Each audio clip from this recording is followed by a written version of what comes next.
युद्ध तुम्हारा कर्तव्य है पार्थ। यह वाक्य केवल रणभूमि की पुकार नहीं, बल्कि धर्म, स्वधर्म और आत्मा जागरण का सार है।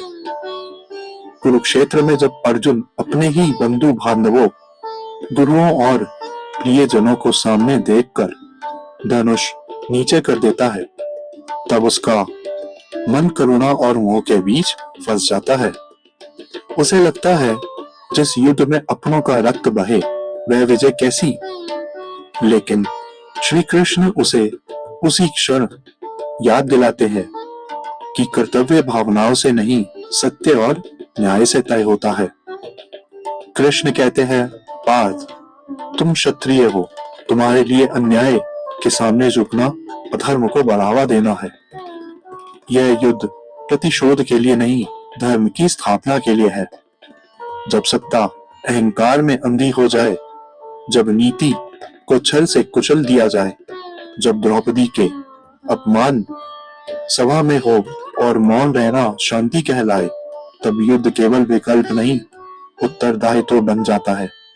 और यही अर्थ है, युद्ध तुम्हारा कर्तव्य है। पर कृष्ण अर्जुन को सिर्फ लड़ने को नहीं कहते, वे उसे कर्म का शुद्ध मार्ग सिखाते हैं। लड़ो, पर फल की आसक्ति छोड़कर, यानी जीत हार, मान अपमान, लाभ हानि, इन सब से ऊपर उठकर निष्काम कर्म करो। क्योंकि जब मन फल में अटकता है, तब कर्म दूषित होता है, और जब कर्म धर्म के लिए होता है, तब वह साधना बन जाता है। यह संदेश आज भी उतना ही जीवित है।